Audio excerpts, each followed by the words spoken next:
आपका गुरु शिव है। और मैंने तेरे ही भरोसे बाबा, तेरे ही भरोसे हवा विच उड़ती जावांगी बाबा, डोल हटो छठी ना मैं कटी जावांगी।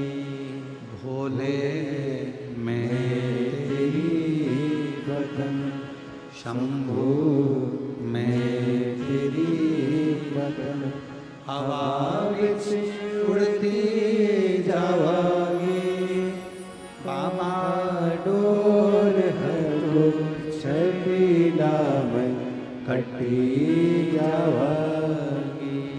भोले मैं तेरी वतन शिव को गुरु माना।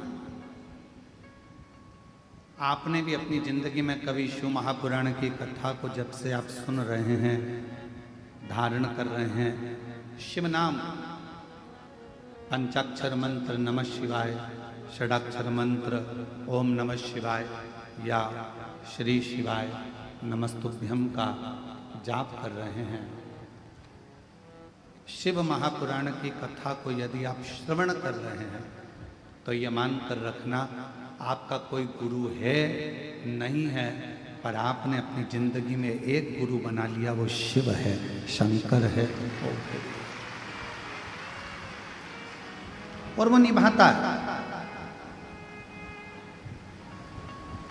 जैसे शिव महापुराण की कथा सुनने के बाद, जल चढ़ाने के बाद, बेलपत्र चढ़ाने के बाद, भगवान की अविरल भक्ति धारण करने के बाद, भगवान शंकर के मंदिर जाने के बाद आप अगर भूल भी जाएं कि मैंने जल चढ़ाना, अगर तुमने बचपन में जल चढ़ाया, जवानी में भूल गए, जवानी में जल चढ़ाया, अधेड़ी में भूल गए, अधेड़ी में जल चढ़ाया, बुढ़ापे में भूल गए, मान लो आप अगर भगवान शंकर को जल चढ़ाने के बाद में भूल भी गए, पर देव अधिदेव महादेव आपके जल को नहीं भूलते।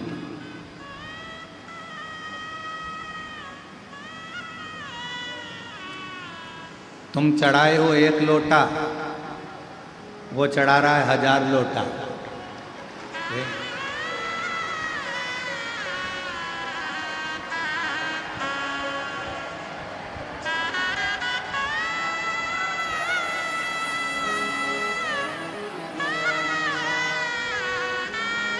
अब तुम खुद विचार करो, कथा चालू होने से पहले पानी था?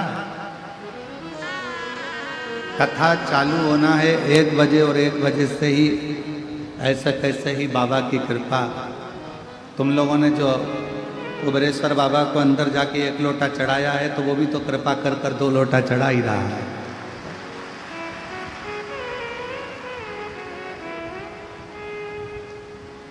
और तेरी कृपा का क्या है भरोसा, कब किस पर हो जाए, जरा सी हम पर कर दो, जरा सी हम पर कर दो। तेरी कृपा का क्या है भरोसा, कब किस पर हो जाए, जरा सी हम पर कर दो, ओ जरा सी हम पर कर दो। जिस पर भी हो गई तेरी कृपा करुणा, वो भव पार हुआ, भव पार हुआ। पापी हो चाहे जितना, उसका भी बाबा उद्धार हुआ, उद्धार हुआ।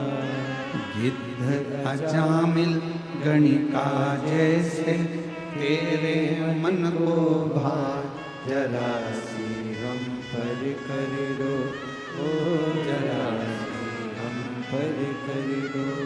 आप भी बोलो, तेरी कृपा का कब किस पर हो जाए, जरा सी हम पर कर दो, जरा सी हम पर कर दो। कोई भरोसा नहीं। शिव गुरु कब, कैसे, कहाँ कृपा करता है वो ही जान सकता। शिव गुरु कब करुणा करेगा, कैसे कृपा करेगा, कहाँ कृपा करेगा, ये वही जान सकता। और फिर निवेदन करें,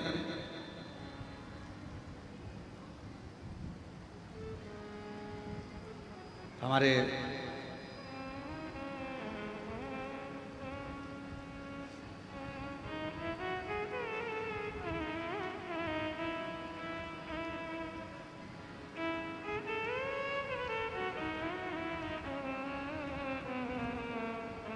बीटा अंबाला वाले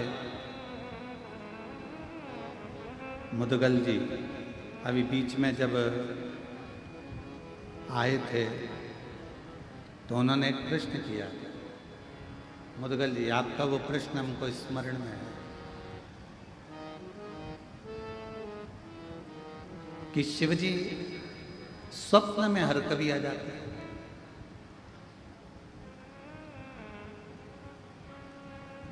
बैठिए।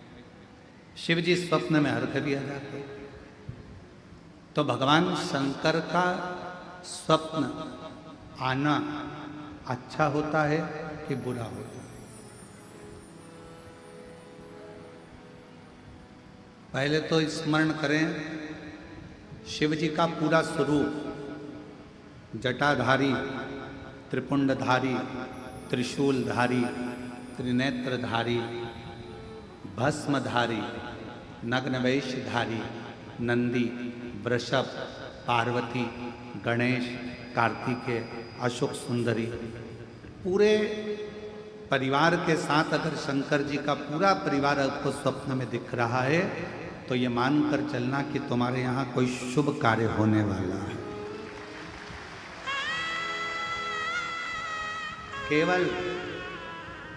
केवल और केवल भगवान शंकर त्रिशूल लेकर, त्रिपुंड लगा है, जटाजूड़ बांधे हुए हैं, भस्म रमी हुई है, मृगछाला पहने हुए हैं, बागंबरधारी है, रुद्राक्ष की माला है, चेहरे पर मुस्कुराहट है, अकेले शिव त्रिशूल के साथ नजर आ रहे हैं तो समझना कोई संकट आने वाला था, उसको टालने के लिए मेरा शंकर तुम्हारे स्वप्न में आकर खड़ा।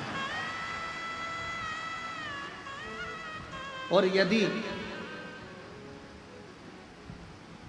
भगवान शंकर का कोई शिवलिंग नजर आ रहा है, केदारनाथ, भीमा शंकर, महाकाल, कुबेरेश्वर बाबा, मल्लिकार्जुन, वैद्यनाथ, कृष्णेश्वर, या तुम्हारे घर के पास में जो शिवलिंग है वो भी, या कोई पुराना शिवलिंग जिसको तुमने कभी देखा ही नहीं है, तुम्हारे स्मरण में भी कभी नहीं आया, ऐसे शिवलिंग का अगर दर्शन हो रहा है तो ये समझ लेना कि शंकर भगवान आपके द्वारा कोई अच्छा कार्य करवाने वाले हैं और वो आपको प्राप्त होगा,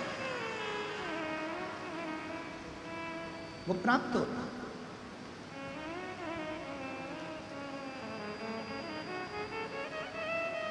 शिव जी कोई श्रेष्ठ कार्य, जितने लोग गीले हो रहे हैं छाते में, मेरा निवेदन, फिर निवेदन करूं आपको, आप लोगों की अविरल भक्ति को मैं नमन करता हूं कि इतना पानी में भी आप लोग खड़े हुए हैं। आपसे निवेदन है, अगर कहीं धर्मशाला साइड में बन रही है धर्मशाला, वहाँ जगह हो तो वहाँ, और अगर छाते हैं तो हम मना नहीं करेंगे, आप लगाओ, आराम से सुनो, ये आप लोगों की अविरल भक्ति है। पर जहाँ जहाँ जगह मिले वैसा वैसा आप बैठकर कथा का लाभ करें। पंडाल बहुत लगे हैं, 1 2 3 4 5 6 7, ऐसे 7-8 पंडाल हैं। जहाँ जहाँ आप लोगों को जगह मिलती जाए वहाँ बैठकर आप लोग लाभ ले सकते हैं।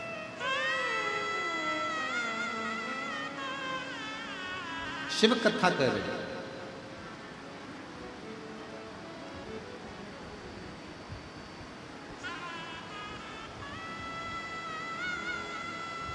देवराज नाम का ब्राह्मण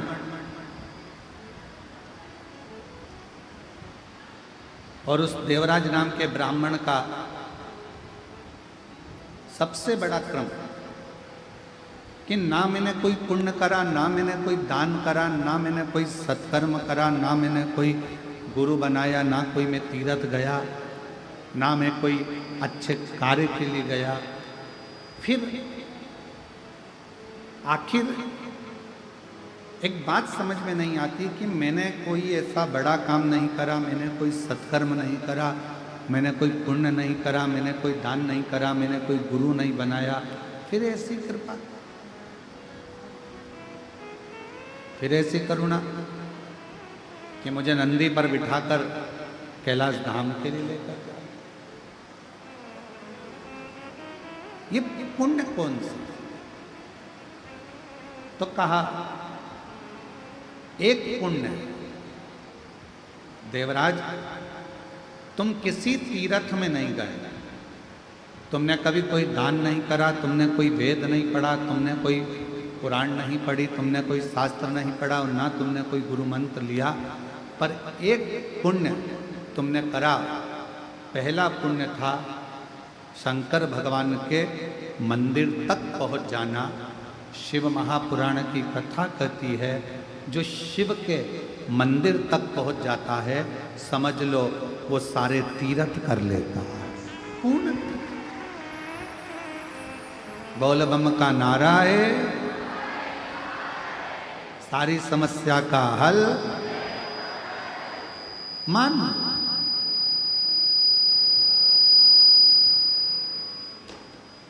यदि कोई शिव मंदिर तक पहुंच गया तो समझ लो उसने सारे तीर्थ कर लिए। और मान लो देवराज नाम के ब्राह्मण से स्वयं नंदी कर,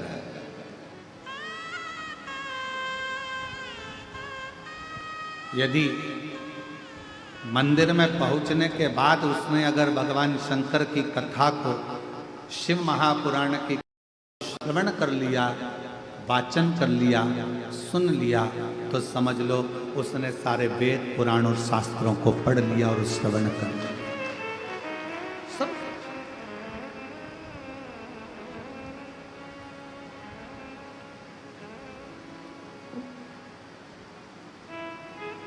उसने श्रवण भी कर लिया, पढ़ भी लिया।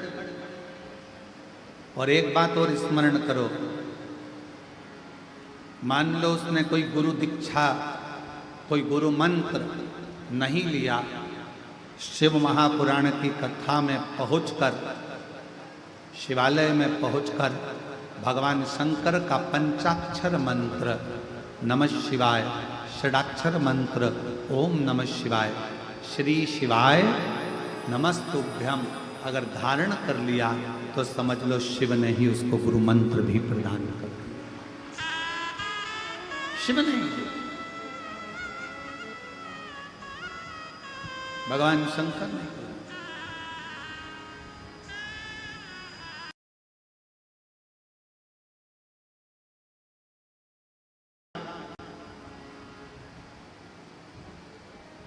गुरु का काम भी मार्ग दिखाने का है और शिव महापुराण का काम भी मार्ग दिखाने का है।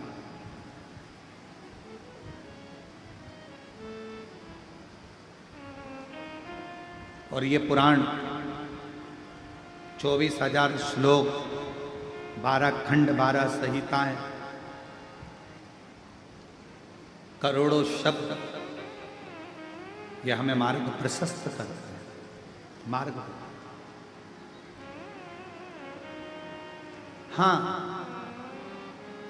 गुरु भी परीक्षा लेता है और शिव महापुराण की कथा भी परीक्षा लेता है, शंकर भी परीक्षा लेता है।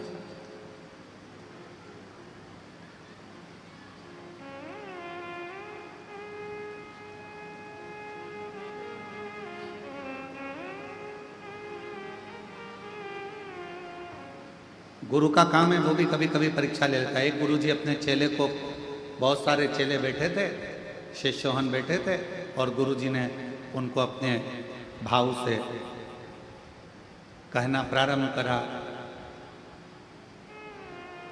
कि अपना कार्य खुद को करना चाहिए, किसी दूसरे पर आश्रित नहीं रहना चाहिए।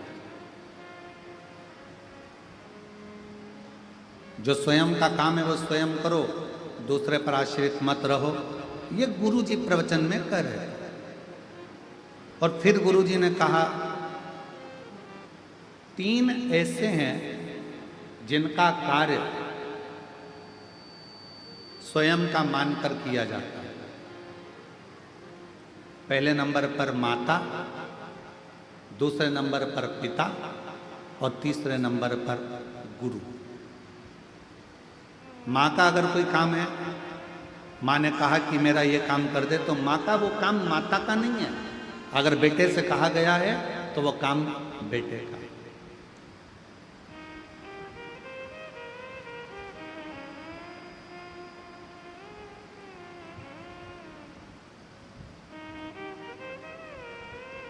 चार साल पहले सूरत वाले सोमानी जी कथा करवाए थे हॉल के अंदर। क्या है सोमानी जी, उस समय पर खटिया पर हम बैठे थे तो आपसे बात कर रहे थे, तो एक प्रसंग आपके मुख से निकला था कि हमारी माता,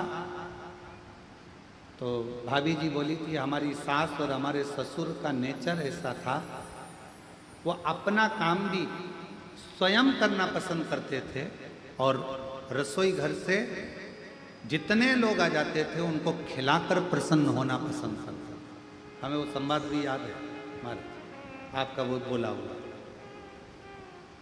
और वही शिव महापुराण की, गुरु शिव महापुराण की कथा कर रही है, व्यक्ति को अपना कार्य खुद करना चाहिए, पर 3 का काम उनका नहीं होता। 3 का काम, अगर माँ का कोई काम है, माँ ने कहा कि बेटा मेरा ये काम कर दो, तो माँ का वो काम केवल माँ का नहीं है, बेटे का फर्ज है माँ का कार्य करे, तो वो काम केवल माँ का नहीं होता, वो काम अपना खुद का होता। पिता ने कहा बेटा मेरे लिए ये सामान ला दे या मेरा ये काम कर दे, वो काम पिता का नहीं होता, वो काम स्वयं बेटे का होता है। और गुरु ने अगर कोई काम कह दिया तो वो काम गुरु का नहीं होता, शिष्य का खुद का होता है, वो गुरु का नहीं, स्वयं शिष्य का। और कोई ये ना कहे कि ये गुरु जी का काम है। गुरु पूर्णिमा के अवसर पर अगर आप कथा में आए हो, खड़े होकर भोजन परोस रहे हो, रोटी बेल रहे हो, सब्जी बना रहे हो, आलू काट रहे हो, सब्जियां काट रहे हो, सेवा कर रहे हो, पानी पिला रहे हो, किसी को नाश्ता करा रहे हो, ये मत सोचना कि ये काम तो गुरु जी का है, गुरु जी का है, गुरु जी का है। सब श्री शिवाय नमस्तुभ्यम बोलने वाला एक एक बच्चा शंकर जी का चेला है, शिव जी का शिष्य है। और ये कुबरेश्वर धाम की गुरु पूर्णिमा की कथा गुरु जी की नहीं, एक एक बच्चे की और एक एक व्यक्ति की है जो शंकर को भजता है, शिव का तत्व। माँ का काम केवल माँ का नहीं है। माँ ने कह दिया बेटा मेरे कपड़ों को वहां डाल दे, माँ ने कह दिया मेरे कपड़े धो दे, माँ ने कह दिया मेरा एक काम कर दे, माँ मेरा काम ये कर दे, वो माँ का काम नहीं है। शिव महापुराण की कथा कहती है गुरु अपने शिष्य से कह रहे थे, जितने शिष्य बैठे थे सबको कह रहे थे अपना काम स्वयं करना चाहिए, पर 3 का काम अपना खुद का होता है। पहला माँ का काम अपना खुद का है, पिता कोई काम बताए वो अपना खुद का है, और गुरु अगर कोई भूल से भी तुमको काम बता दे तो वो अपना खुद का है, उसको करना चाहिए, उसको बोलना नहीं चाहिए।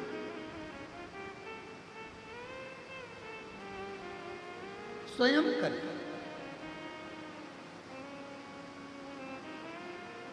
हमारे यहाँ अगर कोई कार्य होता है और कोई चीज़ का पता लगाना होता है कि भाई ऐसा ऐसा काम है, हम इंदौर में सूचना चंदन सोनी जी को कह देते हैं, चंदन भैया जरा पता करना है जरा, भाई चंदन सोनी जी, तो चंदन सोनी जी दुकान को छोड़ देते और पहले काम कर पहले फ़ोन लगाएंगे, बात करेंगे, ये करेंगे वो करेंगे, और पहले मालूम करेंगे कि हाँ ये कार्य है, इसको सूचना मिल जाए कि बस धाम से कि ये काम है। और ऐसे कई शिव भक्त बाबा के ऐसे कई भक्त हैं जो निरंतर सेवा में तल्लीन हैं। तो शिव पुराण कर रहे हैं, माता का काम अपना है, पिता का काम अपना है, गुरु का काम अपना, स्वयं का काम स्वयं को करना चाहिए। ये गुरुजी प्रवचन में कह रहे थे। अब गुरुजी ने प्रवचन दिया, सारे शिष्यों ने श्रवण करा, बहुत सारे शिष्य बैठे थे, सबने उस बात को ग्रहण किया। अब ग्रहण करने के बाद गुरुजी ने मन में सोचा कि अब इन लोगों ने ग्रहण तो कर लिया, चलो आज अपने को एक यजमान के घर में भोजन प्रसाद ग्रहण कर लिया, भोजन ले, चलो सारे के सारे गुरुजी के साथ में चल।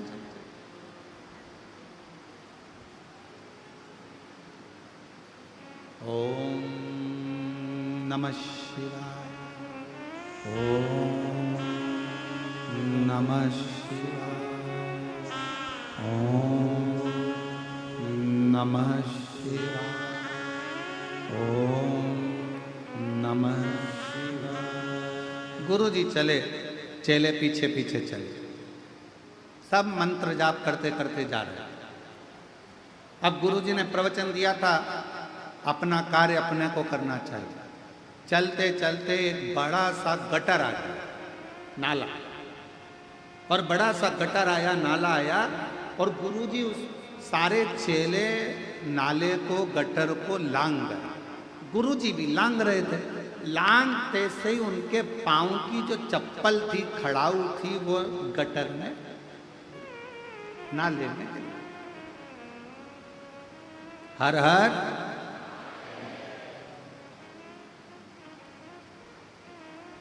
अब वो चप्पल गिर गई, खड़ाऊ गिर गई गटर में, नाले में, और गुरुजी चिल्लाकर बोले, अरे मेरी खड़ाऊ, मेरी पादुका नाले में चली गई, गटर में चली गई। जितने चेले थे सब लोग तैयारी करने लगे। कोई कहने लगा एक काम करो, सफाई कर्मी को बुला के लाओ। गांव में गया, एक सफाई वाले को बुलाने गया, दूसरा डंडा लेने गया, तीसरा चिमटा लेने गया, चौथा कुछ लेने गया। सब यहां वहां भटक रहे। 15 मिनट हो गए, कोई खड़ाऊ न निकाला। एक शिष्य सबको देख रहा था, गुरुजी को प्रणाम करा, गटर में उसने सोया, गटर में हाथ डाला, खड़ाऊ को निकालने लगा, पर खड़ाऊ उसके हाथ में नहीं है। खड़ाऊ उसके हाथ में नहीं, पादुका उसके हाथ में नहीं। अब जब खड़ाऊ उसके हाथ में नहीं आई, पादुका नहीं आई, उसने अपने तन का वस्त्र उतार कर गुरुजी को दिया और गटर में कूद गया, नाले में कूद गया।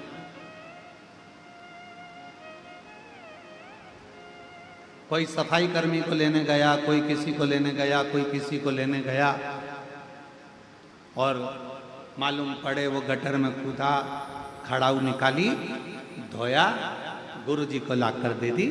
गुरुजी ने खड़ाऊ पहन ली और सारे के सारे शिष्य आ गए। और आते से ही शिष्यों ने कहा कि गुरुजी तो इतना बड़ा प्रवचन दे रहे थे कि खुद का काम खुद को करना चाहिए, तो गुरुजी इस गटर में, इस नल्ले में क्यों ना कूदे पादुका निकालने के लिए? गुरुजी ने तो प्रवचन दिया था कि खुद का काम खुद को करना चाहिए, तो फिर गुरुजी नाले में क्यों ना कूदे, गटर में क्यों ना गए? इतने में शिष्य ने उत्तर दिया, गुरुजी ने एक बात और कही थी कि माता, पिता और गुरु का कोई भी काम होता है वो उसके पुत्र का होता है। माँ का काम बेटे का, पिता का काम बेटे का, और गुरु का काम उसके शिष्य का होता है। इसलिए शिष्य ने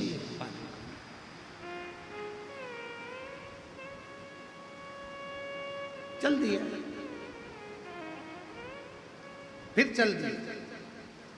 ओम नमः शिवाय, ओम नमः शिवाय, ओम नमः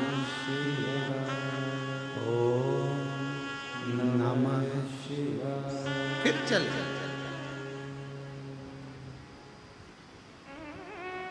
जजमान के यहाँ भोजन ग्रहण किया, वापिस लौट कर आ गए। गुरुजी को मालूम था सामने गटर है, चप्पल फिर चली जाएगी पादुका।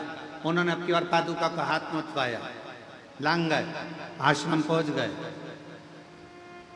और गुरुजी सारे शिष्यों को बुलाए और बुलाकर कहा कि आज मेरा दिल बड़ा प्रसन्न है, बहुत खुश हूं मैं आज मेरा मन कर रहा है।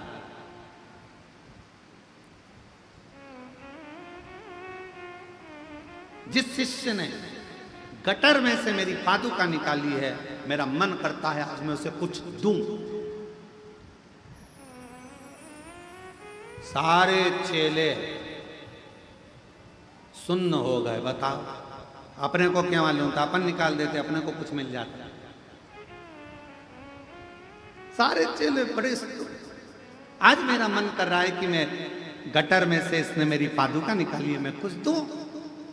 सबने ताली बजा दी, हाँ साहब गुरुजी देना चाहिए, देना चाहिए। और गुरुजी ने कहा, बेटा तूने मेरी पादुका गटर में से निकाली है, मेरी ये पादुका तू रख। शिष्य पादुका,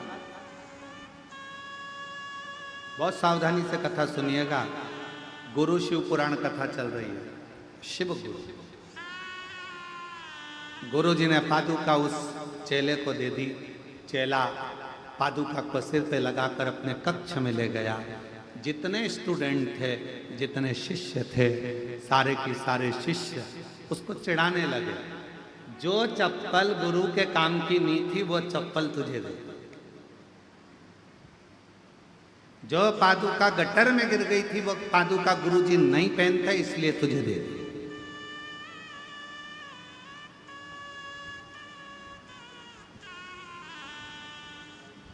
कई लोगों के मन में एक भ्रम चलता।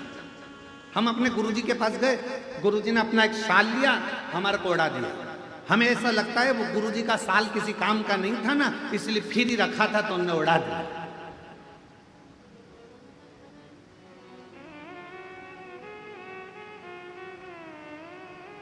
अब कौन समझाए, कौन समझाए कि गुरु का स्पर्श करा हुआ मात्र शाल ही क्या, गुरु का स्पर्श करी अगर मात्र एक अक्षत का दाना भी मिल जाए तो वो करोड़ों की पूंजी बन जाए। कौन उसको समझने वाला चाहिए।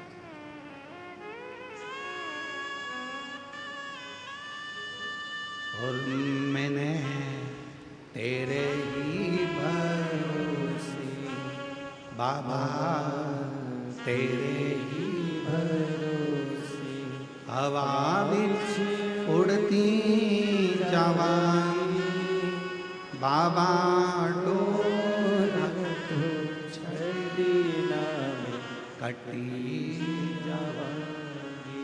कौन सा एक चावल का दाना भी अगर शिव गुरु का मिल जाए, शंकर का मिल जाए, कोई सतगुरु का मिल जाए तो वो हमारी जिंदगी को संवार देगा। एक चावल।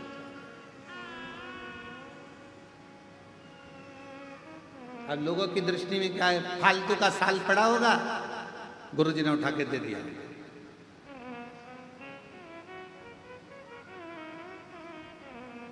अब जरा विचार करिएगा, फालतू के साल को भी अगर गुरु तुम्हारे गले में डालकर कीमत वाला बना सकता है तो तुम भी फालतू हो, तुमको भी उठाकर शंकर के चरणों में डालकर तुम्हें कीमत वाला बना सकता।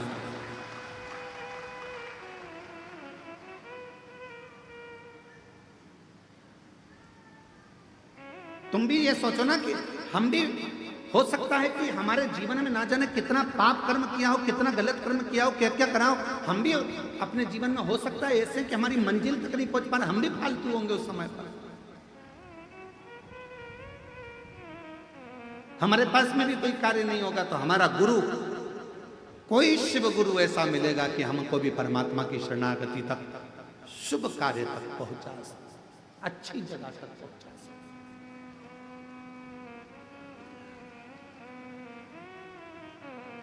सारे मित्र चिल्लाने लगे, आवाज लगाने लगे, अरे अरे अरे, जो पादुका गुरुजी नहीं पहनने वाले थे, गटर में गिर गई थी, गुरुजी नहीं पहनते थे, इसलिए वो पादुका तुमको दे दी। गुरुजी ने वो पादुका तुमको दे दी, जो किसी काम की नहीं, गटर में चली गई, क्या करेगा ऐसी पादुका का? गुरुजी से कह देता हमको तो नहीं चाहिए, रखो तुम्हारे पास में, क्यों लेकर आ गया? उसने कहा मेरे गुरु के चरण की पादुका है, मेरे गुरु ने मुझे दी है, अब वो गटर की हो, चाहे हीरे की हो, वो चाहे सोने की हो, वो चाहे अंबारी की हो, पर मेरे गुरु की पादुका मेरे जीवन का सुख प्रदान कर मुझे। हम तो बाबा के भरोसे चलते हैं, हम तो बाबा के भरोसे चलते हैं, ये दुनिया वाले चलते हैं, ये दुनिया वाले चलते हैं, डमरू वाले के भरोसे चलते हैं, ओ घड़कानी के भरोसे चलते हैं, सीहोर वाले के भरोसे चलते हैं, सीहोर वाले के भरोसे चलते हैं, काशी वाले के भरोसे चलते हैं, डमरू वाले के भरोसे चलते हैं, हम उसके आश्रित। फिर मित्रों ने कहा गुरु जी की पादुकाएं गटर की है, नाली की है, करेगा क्या? क्या इसको तिजोरी में सेफ के रखे, अलमारी में सजा कर रखे, क्या करेगा?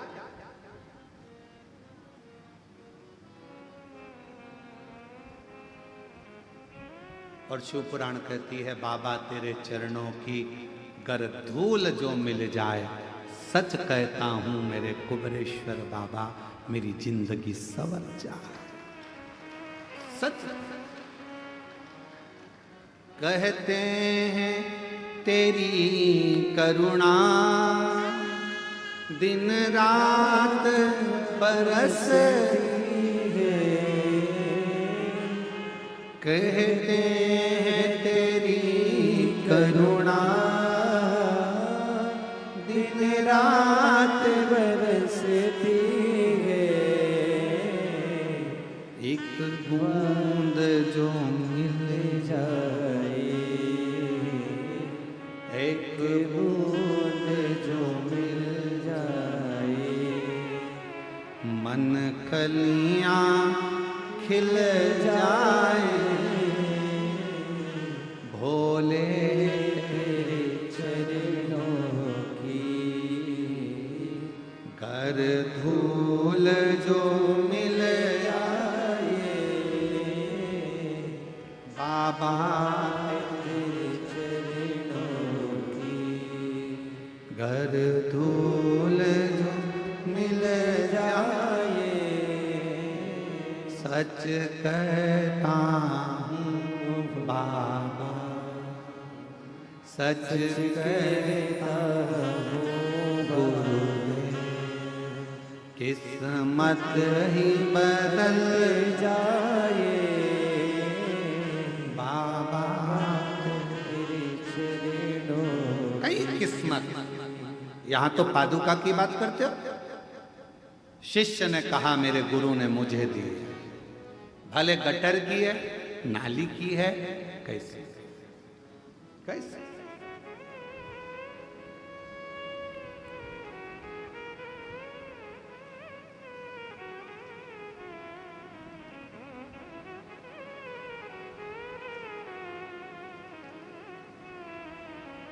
दंडवत करिए कभी आपने, जम के बोलो जरा,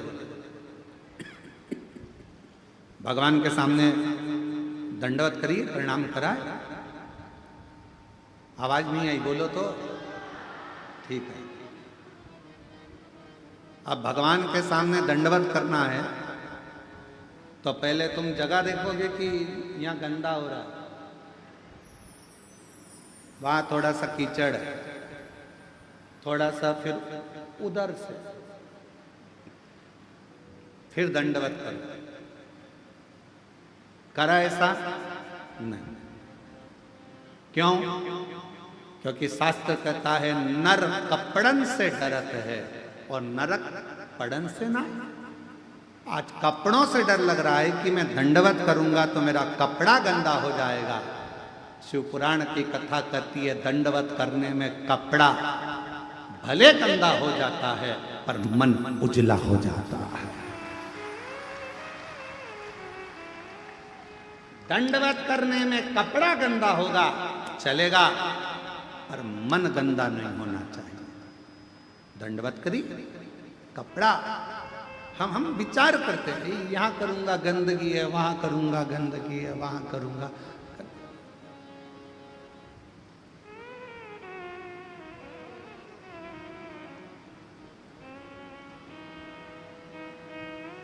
कितना सुंदर कहा है, सावधानी पूर्वक सुनिएगा। जब कावड़ चलती है, कावड़ को लेकर जो कावड़िया कंधे पर बांबू लेकर दो डंडे में, डंडे के अंदर दो लोटा लेकर बोल बम लेकर चलता है। किसी का पीक थूक गुटका रोड पर पड़ा रहता है, अगर कावड़िया उस गुटके को लांग कर चले जाता है तो जिसने थूका हुआ होता है उसको मरने से पहले भोगना पड़ता है। कावड़ जाने वाले रास्ते पर कावड़िया जिस मार्ग से जाते हैं, कावड़िया जिस रास्ते से निकलते हैं, कावड़ जिस मार्ग से निकलती है, उस मार्ग को कई लोग अपने घर के दरवाजे पर भी अगर गंदगी है तो पानी डालकर साफ कर देते हैं कि कोई कावड़िया निकल कर जाएगा, शिव के लिए जल लेकर जा रहा है, शंकर को दिल से चढ़ा रहा है। हम नहीं जा सकते पर अपने मार्ग को स्वच्छ तो बना सकते। और कितनी सुंदर बात कही स्वयं माता पार्वती जी ने तुमरुका जी से प्रश्न किया था कि कावड़ सावन के महीने में क्यों भराती है? क्या कावड़ शिवरात्रि पर नहीं भरा सकती? 12 महीने नहीं भरा सकती? श्रावण के महीने में ही क्यों भराती है? क्योंकि भगवान तुमरुका जी ने कहा संसार में रहने वाला चाहे पशु हो, पक्षी हो, जलचर हो, चाहे मनुष्य हो, वो पृथ्वी पर गंदगी कर देता है। बारिश का पानी सावन में जब गिरता रहता है तो रोड मार्ग स्वच्छ होता रहता है, तो जिसने अगर कुछ गंदगी करी भी है तो उसको दोष नहीं लगता और कावड़ियां निकलता चलता। श्रावण में कावड़ की महत्वता क्यों? क्या माघ महीने में कावड़ नहीं भर सकते? क्या बैसाख महीने में कावड़ नहीं भर सकते? क्या हम ज्येष्ठा महीने में नहीं भर सकते? कार्तिक में नहीं भर सकते? भादों में नहीं भर सकते? केवल श्रावण का महीना कावड़? उसका कारण केवल इतना सा है, जल वृष्टि होती रहती है, भूलवश कोई थूक कर चले गया, वो पानी से साफ हो जाता है, तो जिसने थूका उसको दोष नहीं लगता है। कावड़िया के चलने से पाप उत्पन्न नहीं होता, इसलिए श्रावण के महीने में ही कावड़ को भरा जाता है। ये शिव की उदारता, शंकर की करुणा। नहीं तो शिव जी के कावड़ तो बैसाख में भी बढ़ सकते थे, जिस समय लोग ठंडा पानी भरते हैं, भगवान को चढ़ाते हैं। और नहीं तो कई लोगों के मन में आता है कावड़ क्यों चढ़ा रहे हो सावन में, भगवान के ऊपर तो पहले से ही इतना पानी गिर रहा है बारिश का, क्या करोगे चढ़ाकर? पर कावड़ को श्रावण महीने में चढ़ाने का कार्य ही यही है कि मान लो कोई पक्षी है, उसने गंदगी कर दी, कावड़ यह उलांघ कर गया, पक्षी को दोष लगे, उससे अच्छा है श्रावण के महीने में जलवृष्टि होती रहती है और वह जलवृष्टि के कारण कावड़िया चलता रहता है, तो किसी को दोष नहीं लगता। बाबा के धाम पर जाकर अविरल जल को समर्पित करता है तो सुख का अनुभव करता है, सुख का।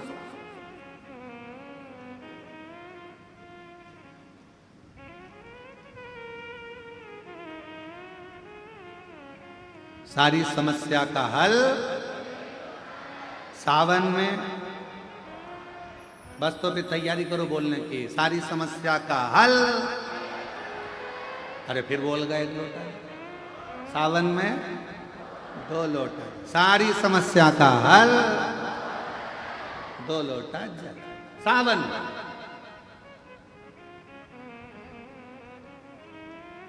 कितनी कृपा शिव करता, मेरे ओघड़दानी मेरे शंकर भगवान। तो ये ना विचार करे कि गंदा है, गंदगी है। भगवान के सामने दंडवत करते समय ये विचार ना करा जाए। जब हम गिरि गोवर्धन नाथ जी की दंडोती परिक्रमा करे, सालों हो गए, तो गिरिराज बाबा की जब 21 किलोमीटर की दंडवत परिक्रमा सोते सोते सोते सोते दंडवत करते करते कोई स्थान ऐसा आता है जहाँ नाली भी निकल कर जाती है। अब 21 किलोमीटर में तो ढेरों स्थान पड़ते हैं, तो वहाँ दंडवत करते करते ये नहीं देखा जाता कि गटर की नाली है, बेकार स्थान है, किसी ने थूक दिया है, किसी ने गंदगी कर दी। नहीं, गिरिराज धारण प्रभु तुम्हारी शरणे, गिरिराज धरण प्रभु तुम्हारी शरणे। बोलते बोलते परिक्रमा 21 किलोमीटर की 9 दिन में धीरे धीरे पूरी करी। हम नर्मदा जी की परिक्रमा करने गए, बहुत पहले की बात है, बहुत लंबा समय है। जहाँ चले जाते कोई गंदगी भी है तो उसको लांगते लांगते भजन करते, माई नरब दे हर, माई नरब दे हर, माई नरब दे हर, माई नरब दे हर, माई नरब दे हर।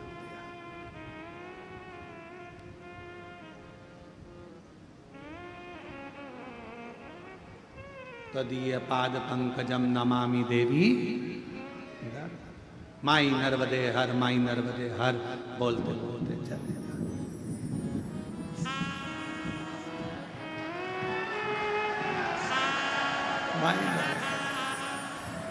बोलते चले जाओ। और इसमें यह नहीं देखा जाता कि सामने गंदगी पड़ी है, कोई सामान पड़ा है। कावड़ उठाने वाला कावड़िया जब कंधे पर कावड़ ले लेता है तो वो ये नहीं सोचता 10 किलोमीटर है, 11 किलोमीटर है कि 150 किलोमीटर है, वो नहीं देखता। पिछले वर्ष सीहोर कुबरेश्वर धाम पर अमरावती से भी आगे से 350 से 400 किलोमीटर दूर से पैदल चलकर लोग कावड़ लेकर आए और अभी फिर आ रहे। इस वर्ष सागर, मध्य प्रदेश के सागर से आगे नर्मदा जी है, लगभग वहां से पड़ेगा यहाँ तक 322 किलोमीटर दूर से लोग पैदल चलकर कावड़ लेकर आ रहे। कावड़िया कंधे पर कावड़ ले लेता है, ये विचार नहीं करता कि मुझे कहां तक जाना है। कावड़ उसने ली है, चिंता भोलेनाथ को करना है, कब मंजिल तक पहुंचाना है ये उसके ऊपर तो चल रहा। अगर मान लो ये नहीं देखा जाता कि ये गंदगी, अब कुछ शिष्य ने अपने मित्रों से कहा मेरे गुरुजी की पादुका है, मेरे गुरुजी ने दी है, वो गटर की है, नाली की है, कहाँ की है? और बाबा तेरे चरणों के होना हमें बास रे, तेरे चरण रज से बुझानी हमें प्यास रे। ये उसके चरण का बिंद मिल गया, उससे बढ़कर कोई सुख। पादुका रख ली, शिष्य चिढ़ाने लगे, समय बीत गया, शिष्य लोग अपने अपने घर चले गए, ये भी पादुका लेकर गया। पादुका ले जाने से पहले इसने घर के अंदर बंदरबार बांधी, मेरे गुरु की पादुका आई है।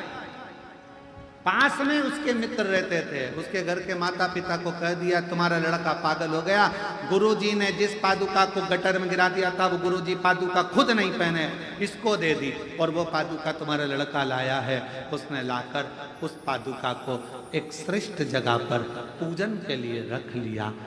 बस रोज पादुका का पूजन करता, समय निकलता गया। 6 महीना, 8 महीना, 1.5 साल, 2 साल निकले, उसका ज्ञान बढ़ता गया, विद्वत्ता बढ़ती गई, वैभव बढ़ता गया। जब गुरु कृपा करता है तो फिर वैभव के साथ में धन देना प्रारंभ कर देता है। पहले तपाएगा।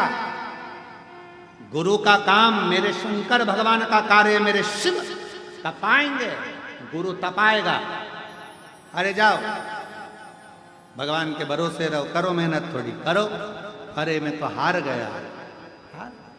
कितना सुंदर कहा है रामकृष्ण परमहंस जी ने स्वामी विवेकानंद जी को जब हारते हुए देखा। रामकृष्ण परमहंस जी ने जब स्वामी विवेकानंद को देखा कि इसका हृदय थोड़ा कछोट रहा है, थोड़ा टूट रहा है, अंदर से स्वामी विवेकानंद जी थोड़े से टूटते हुए दिखे, तो गुरु ने सोचा कि ये टूटे ना। रामकृष्ण परमहंस जी स्वामी विवेकानंद जी का हाथ पकड़कर समुद्र के तट पर ले गए और रामकृष्ण परमहंस जी ने समुद्र के तट पर स्वामी विवेकानंद जी को बिठाया। थोड़ी देर में एक मछुआरा मछली पकड़कर जाल लेकर आया, बहुत सारी मछली। गुरु जी ने कहा, देखो स्वामी विवेकानंद, इसमें 3 तरह की मछली है। पहली जो सोच रही है कि अब मैं मरूंगी, दूसरी निकलने का प्रयास कर रही है पर थोड़ी देर में वो हार जाती है, और तीसरी मछली बार बार निकलने का प्रयास कर रही है। इसमें 3 मछलियां हैं। बोलो स्वामी विवेकानंद, इनमें से कौन सी मछली जाल में से निकल जाएगी, बताओ। स्वामी विवेकानंद जी ने कहा, गुरुदेव, वो तीसरे नंबर की मछली जो बार बार निकलने का प्रयास कर रही है, वो एक ना एक बार जाल में से निकल जाएगी। स्वामी विवेकानंद जी से रामकृष्ण परमहंस ने कहा, मनुष्य के जीवन में भी 3 पड़ाव आते हैं। दुख के समय में पहले नंबर की मछली की तरह मनुष्य होता है, हिम्मत हार जाता है, मेरा ये काम नहीं होगा, मेरा दुख कभी समाप्त नहीं होगा, मेरी तकलीफ नहीं मिटेगी, मुझे लगता है भगवान ने मेरी किस्मत में औलाद दी नहीं, मुझे ऐसा लगता है भगवान ने मेरी किस्मत में दुख ही दुख दिया है। हिम्मत हार कर बैठ जाता है, वो पहले नंबर की मछली है। दूसरे नंबर का स्वामी विवेकानंद, ये दूसरे नंबर की मछली वो है जो एक मनुष्य हिम्मत करता है, मैं आगे बढ़ूंगा, मैं आगे बढ़ूंगा, पर थोड़ी सी दूर चलने के बाद फिर लोग कह देते तेरा काम नहीं होगा, मुश्किल है, हिम्मत हार कर बैठ जाता है। थोड़ा तो बढ़ता है, फिर हिम्मत हार कर बैठ जाता है। ये दूसरे नंबर की मछली है। और तीसरे नंबर की मछली वो होती है, एक बार हिम्मत हारी, फिर बढ़ूंगी, फिर बढ़ूंगी, फिर बढ़ूंगी, मरते दम तक बढ़ने का प्रयास करूंगी, तो एक न एक दिन चाल से निकल जाऊंगी। दुख आया, तकलीफ आई, कष्ट आया, थोड़ा प्रयास करना। स्वामी विवेकानंद जी को 3 मछली से भगवान रामकृष्ण परमहंस जी ने अपने शिष्य को ज्ञान उपदेश दे दिया था कि तीसरे नंबर की मछली प्रयास करती रहती है तो मंजिल तक पहुंच जरूर जाती है। आप अपना प्रयास करते रहना। हिम्मत हारने वाले हों, सेकंड नंबर के जो लोग होते हैं, दूसरे नंबर की मछली जो होती है, लोगों ने कुछ कहा, हिम्मत हार गए, किसी ने ताना दिया, हिम्मत हार गए, किसी ने कुछ कहा, हिम्मत हार गए। कहने लगे कहने वाले, आग लगे बस्ती में, अपन रहो मस्ती में। किसी ने निंदा कर दी, बुराई कर दी, मन दुख गया, आज के बाद मैं ये काम नहीं करूंगा, आज के बाद ऐसा करूंगा ही नहीं। अरे अभी थोड़ा करा है, आगे चलकर 4 गुना और करो, क्योंकि तुम्हें हिम्मत नहीं, तुम्हें हिम्मत नहीं आ रहा है। निंदा करने वाला निंदा करेगा, बुराई करने वाला बुराई करेगा, अपशब्द कहने वाला अपशब्द लिखेगा सोशल मीडिया में, अन्य जगह पर। उसका काम केवल एक है, तुम्हारे भीतर के विल पावर को तोड़ना, तुम्हारे भीतर के विश्वास को तोड़ना, तुम्हारे भीतर के विल पावर को, तुम्हारी मजबूती को तोड़ने के लिए लोग दिन भर सोशल मीडिया हो, अपशब्द लिखने से बाज नहीं आते और अपशब्द बोलने से बाज नहीं आते, पर भीतर से मजबूत रहना कि तुम शंकर के शिष्य हो, टूटने वाले नहीं। भीतर से मजबूत रहना, तुम टूटने वाले नहीं। ये मेरे शंकर का एक शब्द अपने भीतर उतार कर रखना कि 3 मछलियां रामकृष्ण परमहंस जी ने स्वामी विवेकानंद जी को दिखाई थी। पहली जो हिम्मत हार गई, मर गई, दूसरी आगे बढ़ी, फिर ठंडी होकर बैठ गई, और तीसरी बार बार प्रयास करती रही। 1 बार नहीं होगा, 2 बार नहीं होगा, 3 बार नहीं होगा। ये 11 जजमान बने हैं। 11 ही जजमान खड़े हो तो जरा, 11 जजमान खड़े हो गए। ये 11 जजमान बने। अब इनसे कोई पूछा जाए कि तुम जजमान पद लेने के लिए प्रयासरत थे? ये 11 जजमान कई बार सोच चुके, हम जजमान बनेंगे, हम जजमान बनेंगे, हम जजमान बनेंगे, और आज बाबा ने यहाँ कुबेरेश्वर धाम में यजमान बनाकर बिठा दिया। बैठिए, प्रणाम करता हूं। आज बाबा कुबेर भंडारी ने, विराजिए, बैठ कुबेर भंडारी ने यजमान पद ग्रहण कराकर बिठा दिया। आपने हिम्मत हार ली, भगवान हमें तो दे ही नहीं रहा, भगवान हम पर तो कृपा कर ही नहीं रहा। करो अपना कर्म, अपनी मेहनत, अपनी लगन और शंकर पर किया गया भरोसा।